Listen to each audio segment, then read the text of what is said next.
Welcome to The Explainer. Sometimes an entire universe of meaning can be packed into just a single sentence written thousands of years ago. And today, we're going to see exactly how true that is. Okay, let's dive right in. We're unpacking just one verse from one of the world's most incredible epics, the Bhagavad Gita, to find the story that's hidden right inside. So, there you have it, chapter 1, verse 14. I mean, the imagery is just epic, isn't it? You can almost hear that sound, feel the ground shake. It's this incredible, powerful snapshot right from the brink of a huge battle. But when you really look at it, on the surface, it's just two guys in a chariot blowing on some shells. Seems simple enough? Yeah, that's the big question, right? Is it really that simple? Well, this single line is so much more than just a description. It is a moment that's absolutely packed with context, with character, and get this, even prophecy. And by breaking it down, we're going to see how a whole narrative is layered into just a handful of words. Okay, so to really feel the full impact here, you gotta have the context. You gotta know what was going on. See, just moments before this, the other army, the opposing side, they let out this massive, intimidating roar.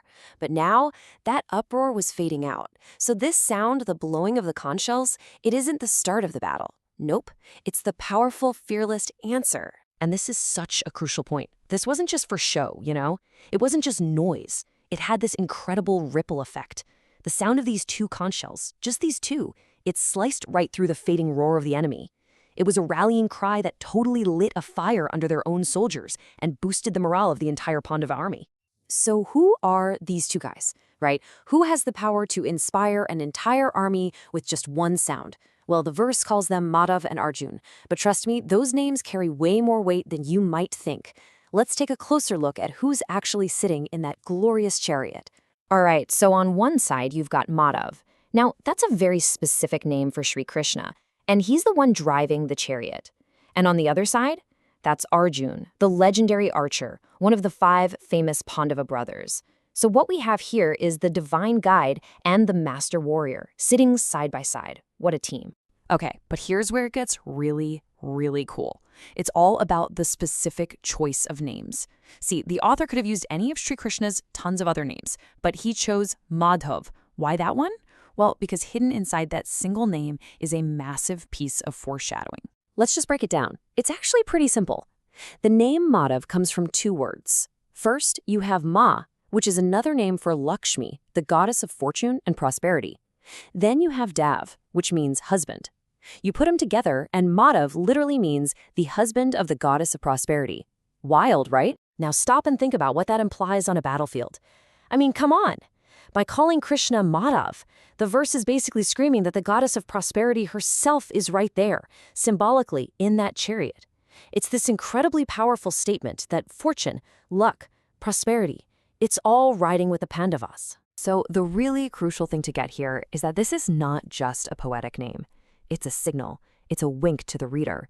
It's implying that victory is practically guaranteed, and that with divine fortune on their side, the Pandavas were going to win the war and get their kingdom back. All of that is packed into just one name. It's amazing. But divine fortune is great, but it still needs a champion on the ground, right? So who's the warrior sitting next to this embodiment of prosperity? Well, that would be Arjun, totally poised and ready for what's coming. And look, Arjun isn't just any warrior. He is the Pandavas' absolute greatest champion. And everything about him, every detail, just reinforces this idea of divine favor. I mean, his amazing chariot, pulled by these brilliant white horses, that's not just for looks, it was a gift from Agni, the god of fire. So let's recap. You've got a divinely blessed warrior in a God-given chariot riding right next to the husband of fortune.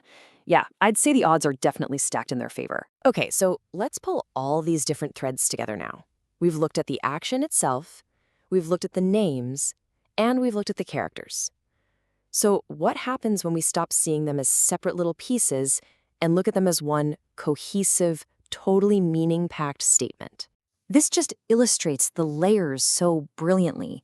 First, you've got the sound, the literal event. It's a strategic, inspiring answer to the enemy's challenge. Then you go a layer deeper, and you have the symbol.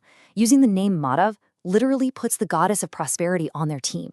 And finally, the whole thing works as a signal, a prophecy woven right into the story that tells you exactly how this war is going to end.